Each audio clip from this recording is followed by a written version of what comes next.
Muy buenas amigos de Agenda Económica, gracias por su compañía.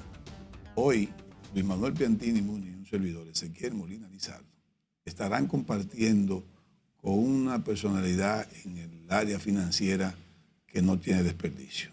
En estos momentos es un docente del área financiera, es un especialista con vasta experiencia en esa área y con él vamos a hablar de hacer un programa muy, pero muy rico en materia financiera y económica. Don William Wall. Gracias por estar con nosotros. Al contrario, un placer estar con ustedes. Me traen muy, muy buenos recuerdos. Bueno, Luis, tú y yo, no voy a decir dónde estábamos en aquella época. Mejor no diga. No pueden malinterpretar. Pero es un placer estar con ustedes. Estar con profesionales siempre es maravilloso, ¿no? Sí. Y de la época de uno también. Bueno, don William, antes de empezar el programa me sorprendió porque él es dominicano ya nacionalizado. Y además de que es liceísta. Creo que es una de las mejores condiciones que tiene don William. Bueno, pues un placer tenerte aquí en el programa, en tu programa, Bill. Cuantas veces tú quieras venir, estamos a tu disposición.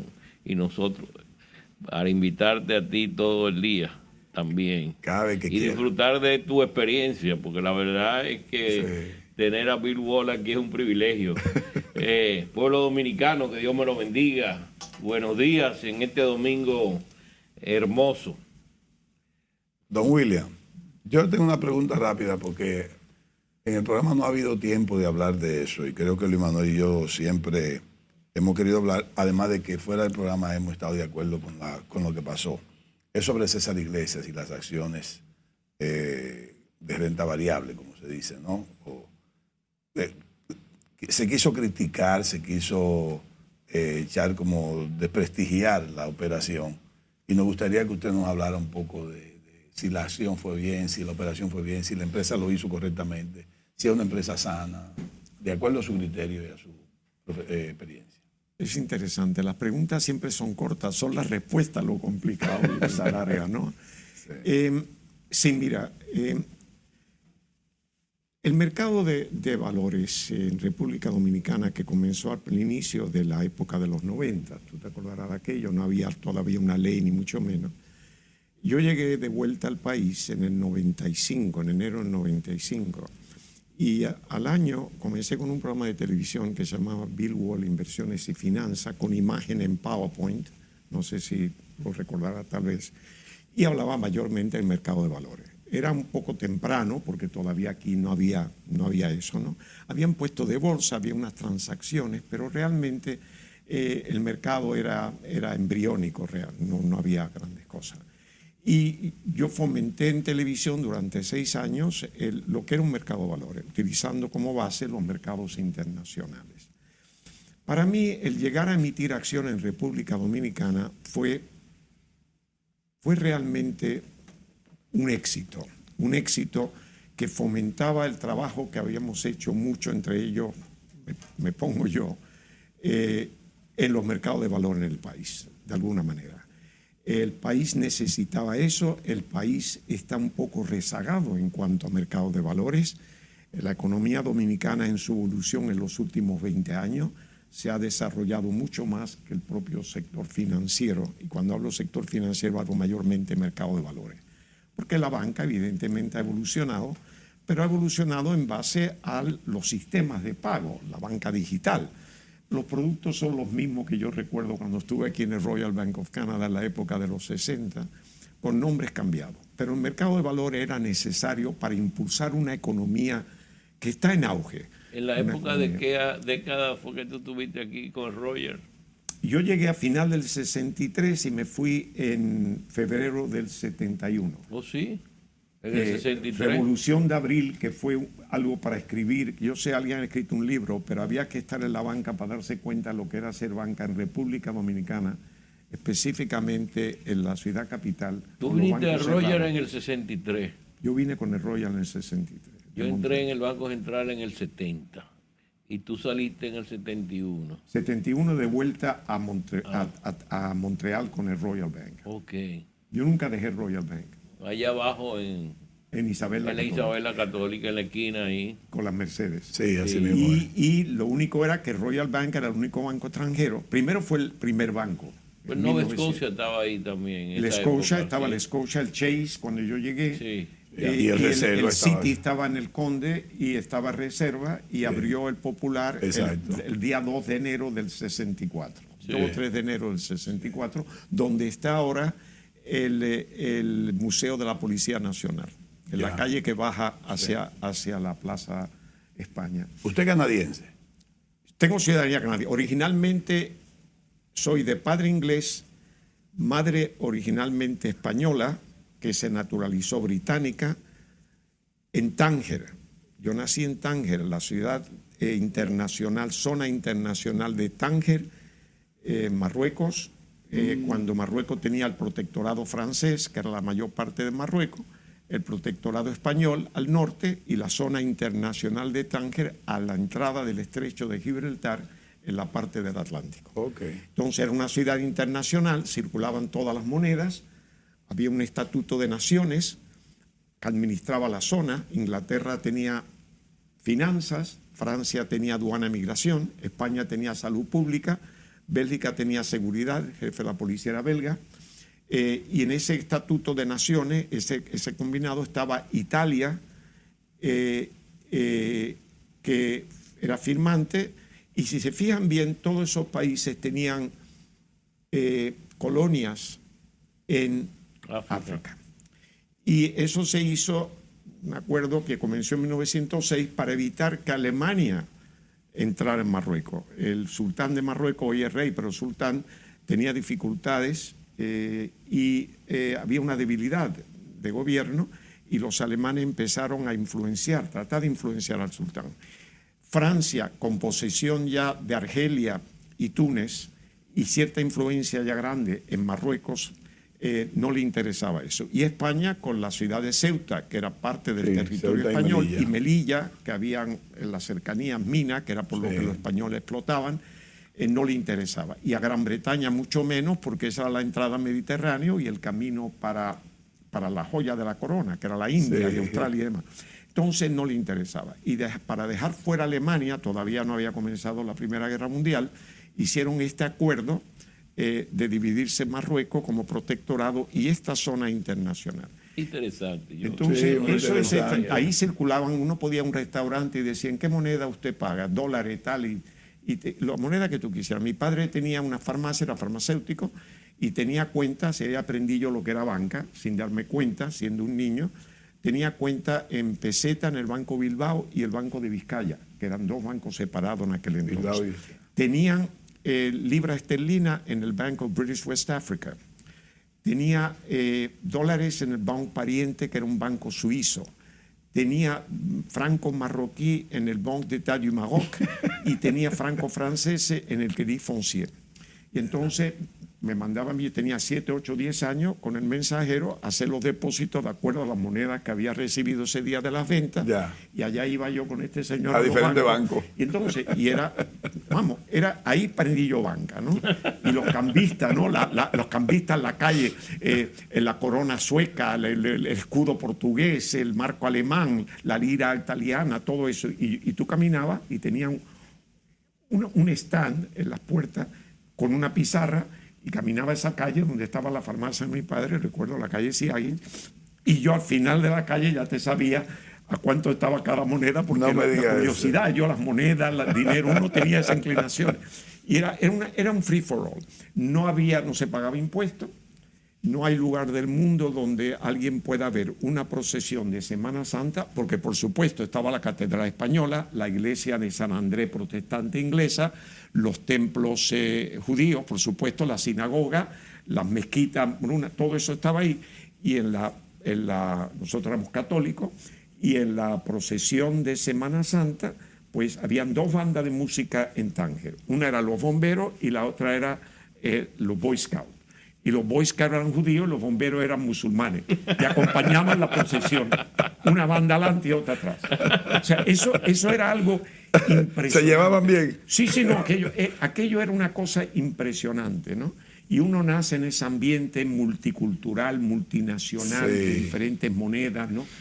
Pero bueno, Y no usted ha quiero vuelto, salirme del usted ha tema, vuelto, ¿no? usted ha vuelto Volví años después, salí en el 60 para ir a Canadá, ya había pasado por el ejército británico, que tuve que hacer servicio militar 58, Obligatorio. 59, y en Canadá ya cursé estudios superiores y en el proceso entré en el Royal Bank of Canada y después me enviaron aquí porque el único banco extranjero que ha tenido una supervisión fuera de República Dominicana establecida aquí en Santo Domingo fue Royal, y de aquí supervisamos Haití, que teníamos sucursales, aquí, Puerto Rico y Islas Vírgenes, y eso se controlaba desde aquí.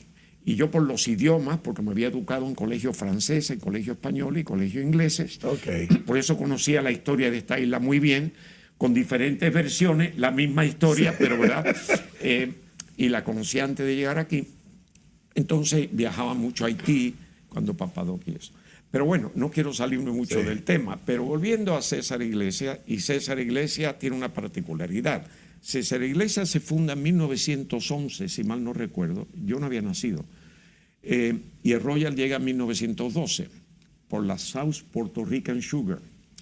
El Royal Bank abre en Puerto Rico en 1907 y es el banquero de la South Puerto Rican Sugar. Por eso el Royal tenía una sucursal en Guánica.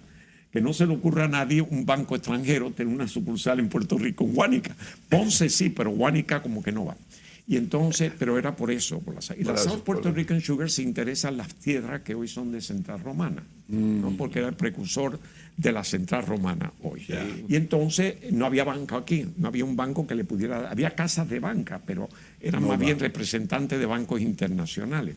Pero no había banca. Y le pide a Royal si ellos están dispuestos a venir para darle servicio. Y Royal accede y viene en el 11, establece, en fin, no abre en el 12, en febrero de 1912. Y abre aquí, por lógica, y a los 15 días abre en San Pedro. Y da la casualidad que en San Pedro estaba César Iglesias, que sin mal no recuerdo por la historia, ellos se salen, creo que fundan en el 11 y obviamente abren la cuenta en el Royal de momento que el Royal abrió. Claro. Y yo recuerdo los años 60 que ya era un cliente, César Iglesias del Royal. Ahora me encuentro... Pero en ese año, Bill, el único banco seguramente era el Royal entonces. Sí, no había otro banco, fue el primero. En el 16-17 llega el Citi, pero el Citi llega como para ser el receptor de los ingresos aduanales del gobierno americano. Del interventor. Del interventor. Y de hecho se va cuando los interventores le entregan la aduana en el 41 y se convierte en Banco Reserva. Yo creo que el Banco Reserva es el Banco Reserva porque el gobierno aquí vio el Federal Reserve, que era el banco del gobierno en los Estados Unidos, el banco central, pero aquí como no era central porque no era emisor, a mi criterio le llaman Banco Reserva. Y luego en el año 20 llega el Scotia. Sí. Y posteriormente ya, esos fueron los tres bancos. ¿Y el Chase cuándo llegó? El Chase llega después de Trujillo, en el 61-62. Ah, ok, ya. Y el Chase abre su sucursal donde Royal abrió la primera, ese edificio que está en la esquina frente Sí, de la Royal, Kennedy con Tiradentes. que ahora hay un restaurante. No. Un restaurante. Allá abajo, Allá abajo, en Isabel la allá en la Católica, con la zona. En la Merced. zona, estamos hablando de la zona. Hay un edificio que lo construyó Royal, que hay un restaurante ahora. El Royal, en el año 60, se fabrica ese edificio moderno. Frente al parque. No. En la misma esquina Mercedes con Isabel la Católica. Ah, un restaurante ahí. Estaba el Royal Bank en la esquina, digamos. Ahí está ahí está el restaurante. Ahí está cerca de la embajada francesa. Ahí hay cuatro edificios. Estaba Royal Bank, Scotia, el viejo Royal Bank enfrente y el Banco Reserva. Esos son los cuatro. Aparece en Isabel la Católica. Isabel la Católica con las Mercedes. Eso sí, eso es lo de Isabel la Católica Eso con sí. Mercedes. Bueno, Sí. el Royal Eso sí lo conozco. alquila un edificio temporalmente ahí. Y el ahí Banco en de esa zona. Crédito estaba por ahí al lado. Cerca donde están los Vicini. Y el Royal edifica los Vicini, Claro. pero eso fue ya en el 60. Para mí eso fue una defecio porque no mantuvieron la estructura de la época. Pero el edificio que ellos construyen y que se abre, creo que fue en el 14, el 15, el que está enfrente, que ahora es un restaurante, y ahí fue que abre el Chase cuando vuelve, cuando viene por primera vez en ese sentido. Es decir, esa es la historia de banca aquí. Yo con la banca, bueno, disfruté muchísimo y aprendí muchísimo y terminé los grandes créditos en América Latina, las operaciones de $2.000 millones, $1.000 millones, la banca sindicada, de aquellos grandes préstamos que se hizo y después que no se llegaron a pagar. Y estuve como parte del Steering Committee de 10 bancos en las negociaciones de la deuda externa de Brasil, representando a 50 bancos, algunos canadienses y otros de otras partes del mundo. Y el paquete en el año 82-83, cuando Brasil dijo que no podía pagar, era un paquete de $120.000 millones. Analicen ustedes lo que eran $120.000 millones. William, la pregunta la va a comenzar a contestar en el próximo segmento. Está bien. Lo que, sí, no que lo que sí que concluyó que usted en libro ha visto mucho dinero.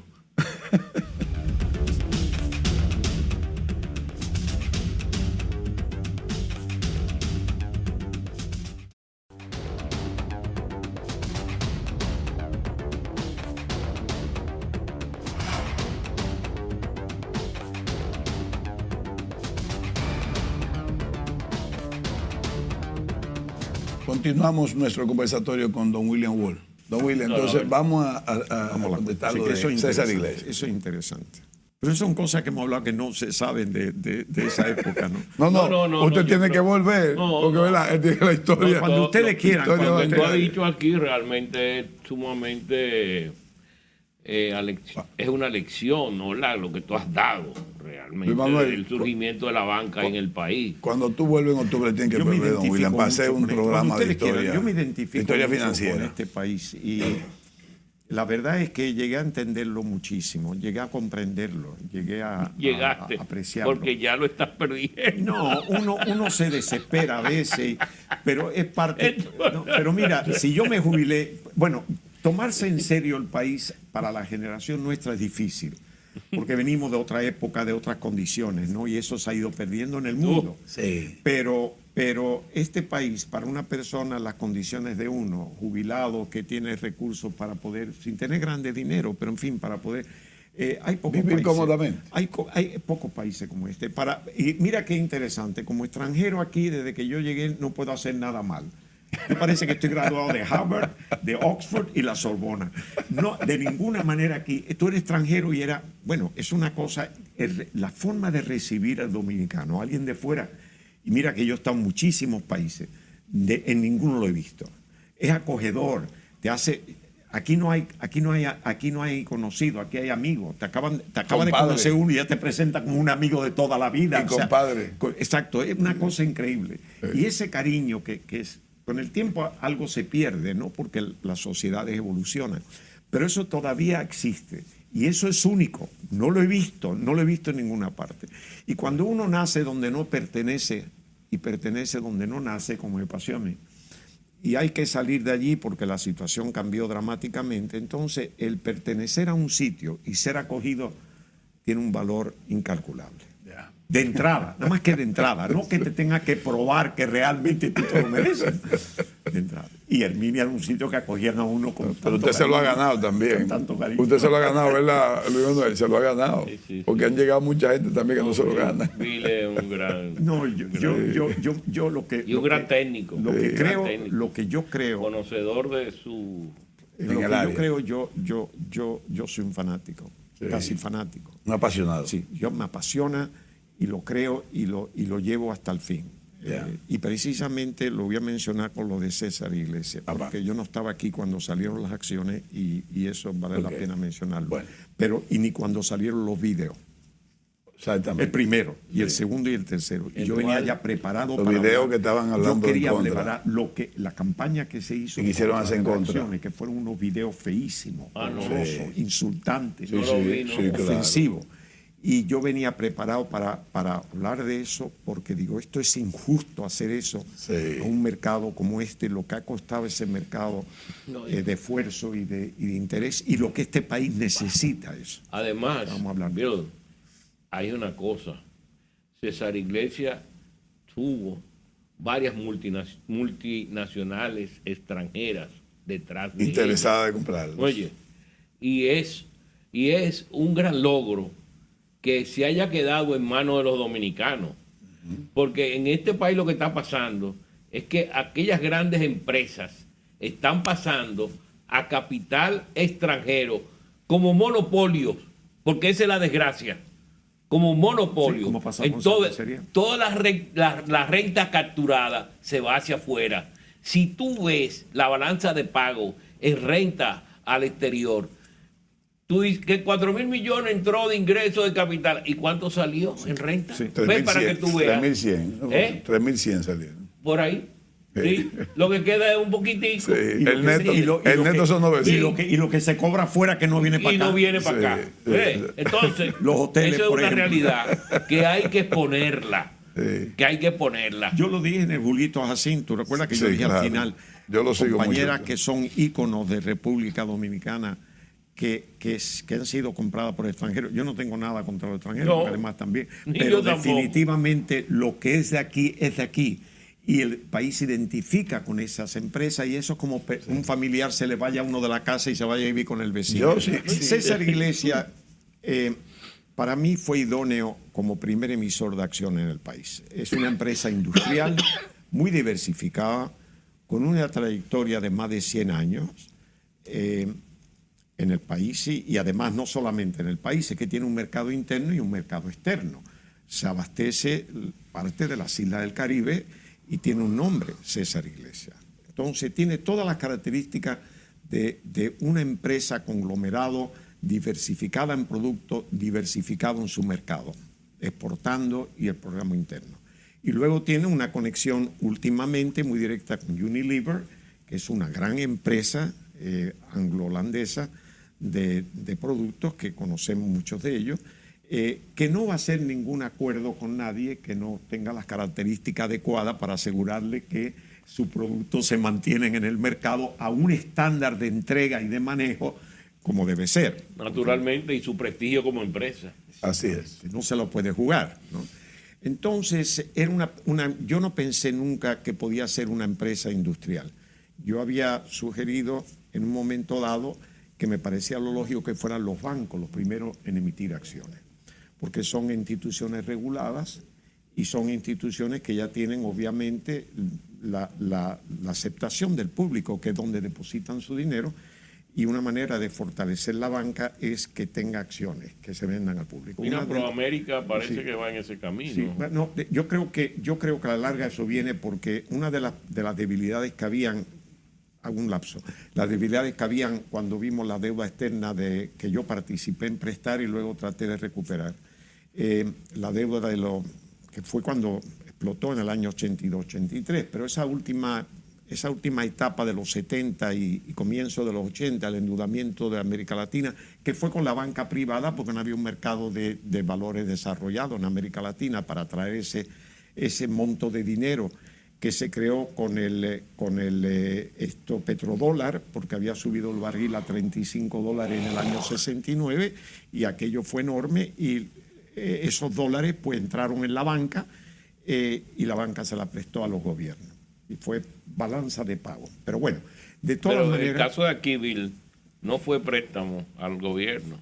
No. Fueron atrasos comerciales, Sí, acuérdate. por eso Royal que llegaron fue a el mayor 600 acreedor. millones de dólares. Por eso ¿no? el Royal fue el mayor acreedor de aquí de eso. Pero normalmente los países eran para los sectores, pero es que Brasil tenía 365 compañías estatales. Y Venezuela tenía otras tantas. Todo lo que era BEN era Venezuela del gobierno y Sí. todo lo que era BRAS Así era es. Brasil. Así Entonces, pero bueno, eso era otra historia. El hecho es que en el caso de que yo vuelvo al mercado de valores, había que tener una empresa, la banca evidentemente todavía no ha reaccionado ante el mercado, pero eventualmente yo estoy seguro que lo hará. Y surge César Iglesias. Para mí fue una sorpresa porque los miembros del Consejo, y lo digo ahora por primera vez al aire, del Consejo de Mercado de Valores al cual yo pertenecí, no fuimos informados nunca formalmente en la mesa de quién iba a ser el primer emisor.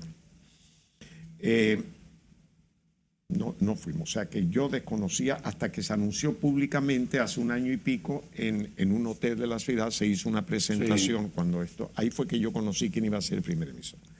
Yo había sido siempre fomentado las emisiones de acciones porque ese es el mercado de capital.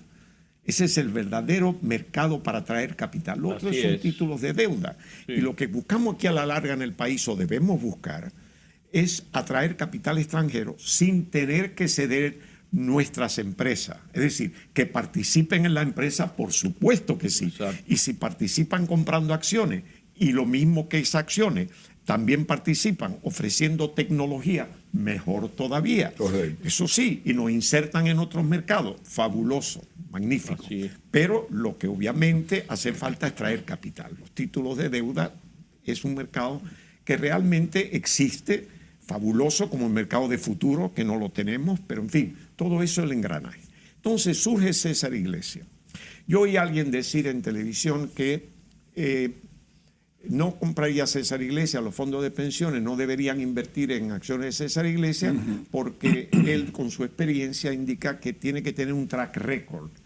Y yo me pregunto, ¿cuál es el track record? El track record Aquí. evidentemente lo tiene César Iglesias más de 100 años operando. Claro. ¿Qué track record? El track record no se mide el tiempo que está haciendo emisiones al público. Pero bueno, esas son las Tú cosas sabes que se dicen. cuántos disparates se hablan aquí claro. en la televisión. Sí. Y En son los expertos medios. en todo. Sí, sí. Muchachos. Todo el mundo sabe de todo. Aquí está el track record. César Iglesias evidentemente tuvo el timing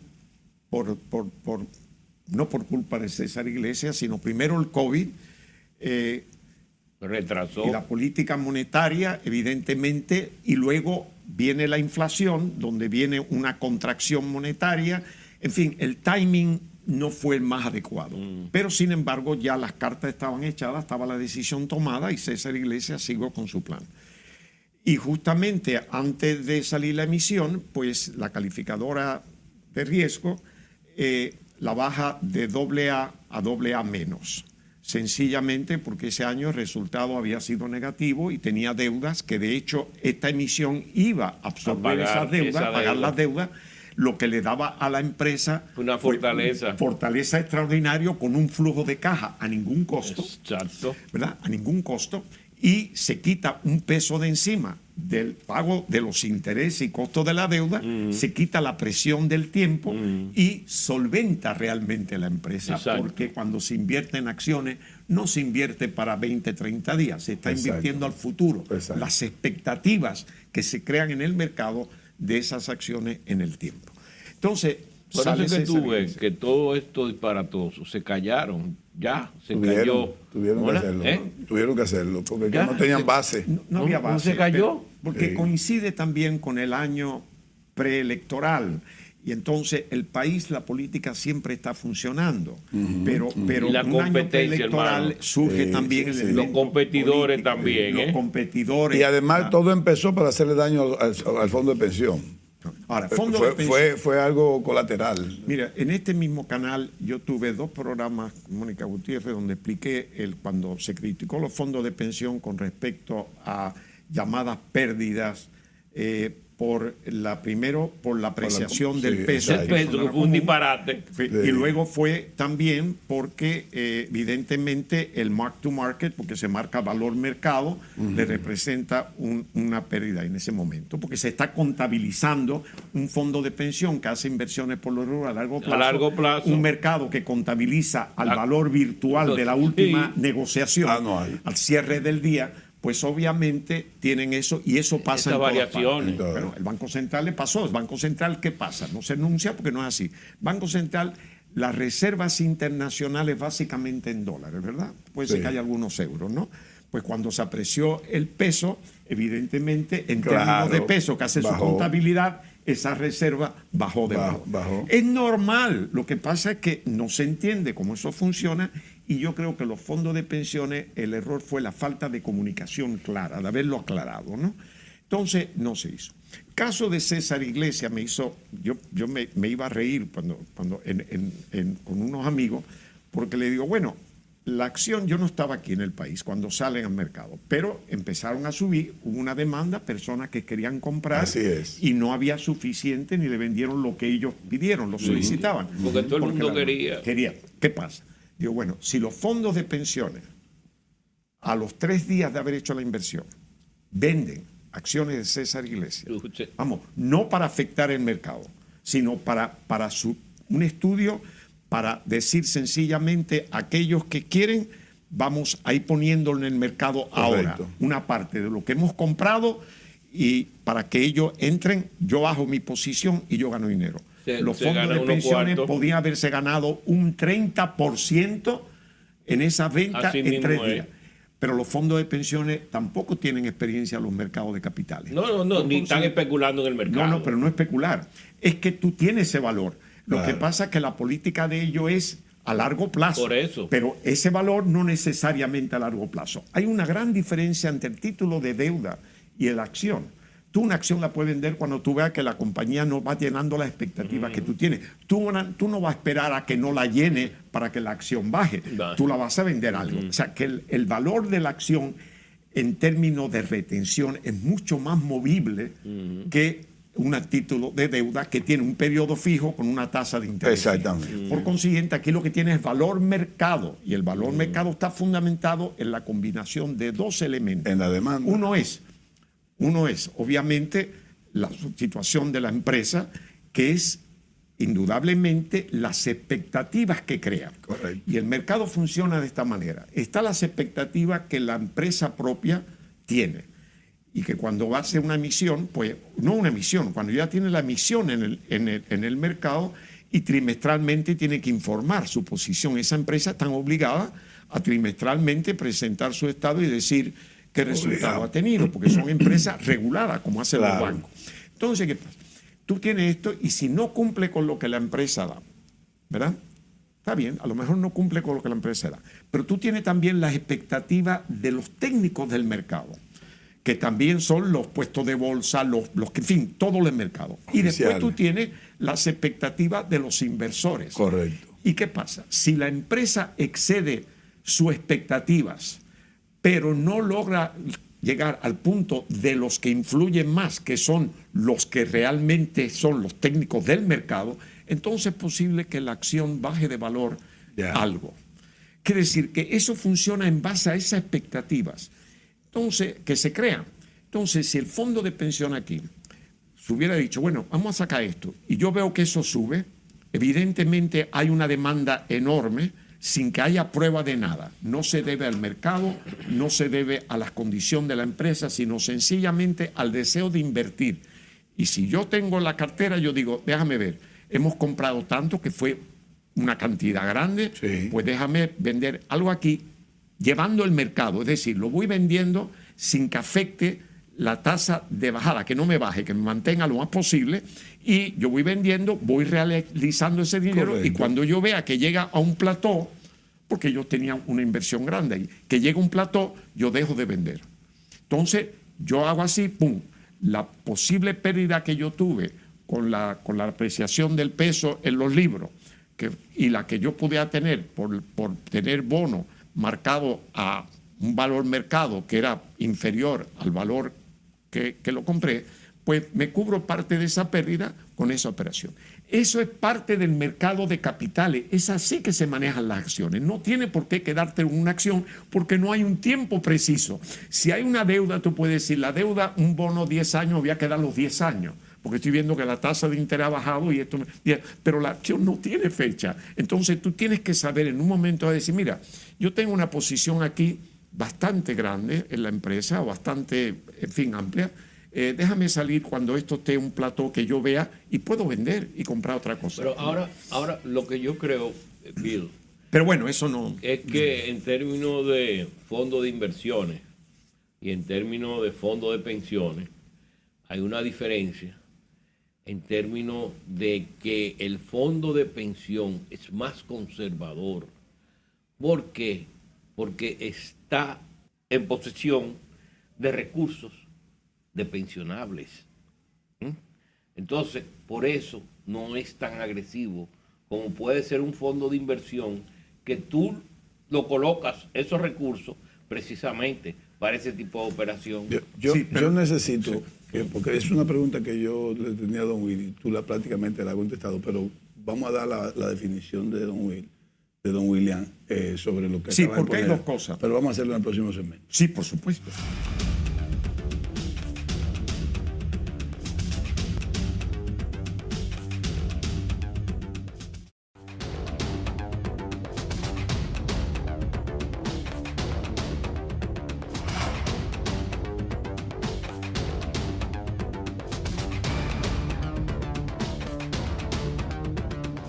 Continuamos nuestro conversatorio con don William Wall, un especialista en materia financiera. Don William, la última posición de Luis Manuel sobre fondo de pensión y fondo de inversión. A mí me gustaría que usted en su lenguaje llano, igual que lo hace Luis Manuel, nos diga cuál es la diferencia real entre el fondo de inversión y el fondo de pensión. Bueno, fondo de pensión es un fondo de inversión. Sí, correcto. La única diferencia es que el fondo de pensiones crea ya de entrada un compromiso a largo plazo con los participantes. Es decir, si yo voy a comenzar a participar, a hacer mis aportes joven, con la idea de que en 20, 30 años yo tengo una pensión razonable, pues evidentemente voy a seguir aportando yo y no voy a retirar fondo hasta ese periodo. Como los fondos de pensiones son relativamente nuevos en República Dominicana, ese periodo todavía no ha transcurrido totalmente para mucha gente. Puede ser que algunos hayan participado y le quedaran 10 años y participaron 10 años, pero normalmente el ciclo de entrada es, usualmente se piensa en no menos de 35 a 40 años de participación. Y la persona que participa en un fondo de pensión no se le ocurre, aunque ha habido comentarios aquí, como pasó en Chile, que pagaron por anticipado, no se le ocurre recibir por anticipado.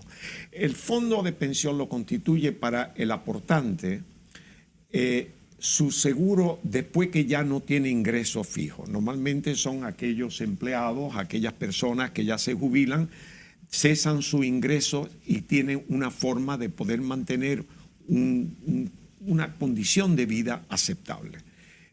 Sustituye de hecho al sueldo, al salario, a los ingresos que pueda tener regularmente. Entonces el fondo de pensión tiende a ser muy precavido porque está pensando que sus obligaciones son al futuro. Pero llega un momento en los países desarrollados donde esas demandas son continuas, porque un fondo que lleva en existencia 30, 40, 50 años, ya el ciclo es continuo. Ya tiene gente que tiene que estar pagando todo el tiempo. No es que yo empiezo hoy y el fondo comienza hoy y dentro de 50 años. Es que sencillamente tú tienes que pagarle a alguien y alguien está empezando hoy y todo el mundo está contribuyendo y mucha gente ya están recibiendo sus pensiones. Por consiguiente, el fondo de pensión se constituye más cercano en el tiempo a un fondo de inversión normal. ¿Qué es lo que pasa? El fondo de inversión y el fondo de pensión van a tener que pensar no ya solamente en ser más conservador, menos conservador, porque eso no va necesariamente en las condiciones de fondo de pensión, sino en qué clase de público tú buscas. Lo primero que se hace cuando tú vas a invertir en las casas de corretaje o aquí los puestos de bolsa es que te preparan un perfil como inversionista y ese perfil te indica cuál es tu apetito de riesgo.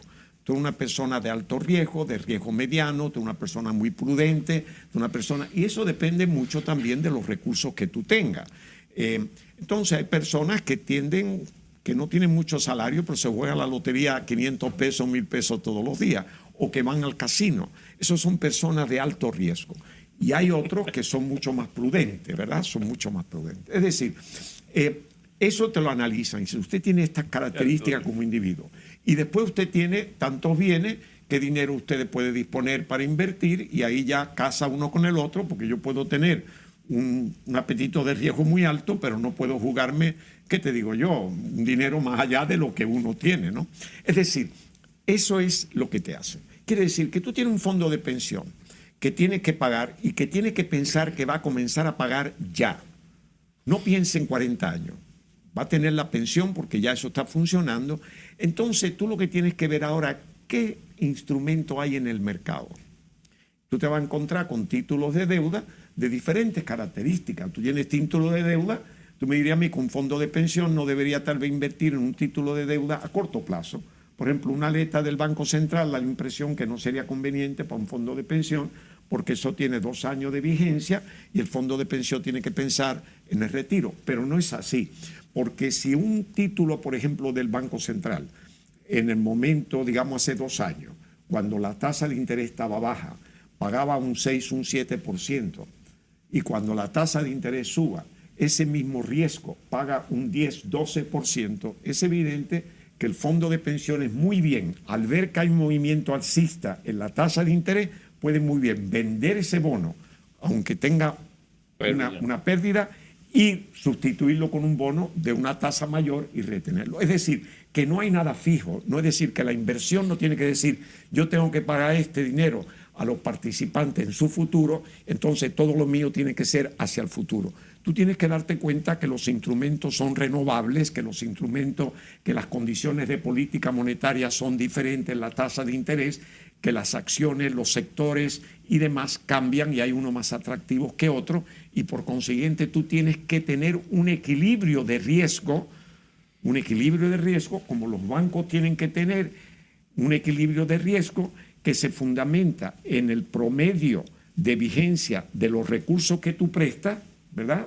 Que tiene plazo fijo, ahorro, cuentas corrientes, tiene que tener ese equilibrio de liquidez y a la vez qué compromiso tú haces. Y de ahí que la banca no acostumbra a hacer compromiso a largo plazo, sencillamente porque todos los recursos que recibe son cortoplacistas. Entonces, tú lo tienes que manejar. Pero mira, Bill, esta posición que tú has hecho aquí, deberías hacerla ya a la Cámara de Diputados y a los senadores para que ese fenómeno entiendan.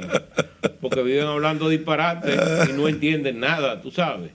Entonces, lo que crean es muchas expectativas negativas sobre un instrumento que es fundamental para el desarrollo de este país, porque es el único instrumento que ha creado aquí ahorro de largo plazo. Aquí no hay otro instrumento que haya creado ahorro de largo plazo. Mira, en el Banco Central nosotros tuvimos como 40 años buscando, ¿y cómo vamos a lograr ahorro de largo plazo? Hasta que surgió esto. El fondo de pensión. Esto. Y es lo que ha permitido ser una fuente de estabilidad para muchos negocios en este país. Claro que sí. O sea, se ha creado un mercado, claro, que ha sido un mercado de renta fija, pero se ha sostenido el mercado de renta fija. Con ese mercado hay fondos de inversiones, por ejemplo, destinados al sector turístico. Y al inmobiliario. Que lo hay. Sector inmobiliario, oficinas, sí. Tal, esto. Viviendas, también otro mecanismo ha sido también el fideicomiso. Correcto. Pero eso ha sido más bien para garantizar el manejo de los recursos, pero también hay fideicomisos públicos que tienen participantes en términos generales. Es decir, el país ha ido evolucionando y de buena primera llegamos a las acciones, que es el cenit de la entrada al mercado de capitales. ¿Qué es lo que se esperaba? Que es lo que Desde hace tiempo. Ese es el objetivo. Ese es el objetivo. Porque el problema es que en este país que todas las compañías son familiares. Y ahí es que está. ¿Y quién se beneficia? ¿Quién se beneficia? Bueno, te dice, todo el mundo se beneficia empezando por el gobierno. ¿Qué es una compañía cotizada? Una compañía cotizada es una compañía que tiene que ser transparente. Claro, que la transparencia en este país hay que aclararla que es anticultural, porque tú sabes que el dominicano por naturaleza es cerrado y desconfiado. El chivo. Entonces, el chivo, la palabra chivo. Pero realmente tú tienes que la empresa tienen que poner todas las cartas sobre la mesa y boca arriba. Es decir, que ya tú no puedes estar jugando con ingresos de que si esto o lo otro, ¿verdad? No eso declarando ventas. Exacto, tienes que ponerte todo ahí. Párate ahí. En Fortune, que presenta los grandes millonarios del mundo, ¿no? Latinoamérica, ¿no? Aparece México y una serie de países, Brasil, todos con sus millones. Pero cuando aparece República Dominicana, nada más le ponen el título y la profesión. Sí, no hay parecido. Es cultural, ¿no? Es cultural. Eso no hay un número. Y es simpático, pero tú tienes razón, es cultural, ¿no? Yo no digo nada aquí. No. O sea, que tú eres mi amigo cuando tú le dices, oye, y tú me puedes dar un... ¿Qué dijiste? ¿Qué dijiste? ¿Tú cuánto quieres? Aquí hay fondos de inversión europea, venezolana, colombiana, chilena, que están invirtiendo en República Dominicana. Bueno, mira, República Dominicana ahora mismo estamos de moda. Muestra una estabilidad sociopolítica, económica, siempre hay disparidad en América Latina, pero es muy difícil que lleguemos, pero vamos mejorando. El hecho de que ya existan fondos de pensiones también es algo que no teníamos, ¿no? Y eso con el tiempo es donde vamos a ver el beneficio de los fondos de pensión a medida que se pueda acumular, que los salarios también vayan permitiendo que los aportes sean mayores. Además, vamos a crear una estabilidad más allá de la estabilidad del empleado, llamémoslo así. Ya con su retiro tú puedes retirarte tranquilamente y ya tener una vida mejor.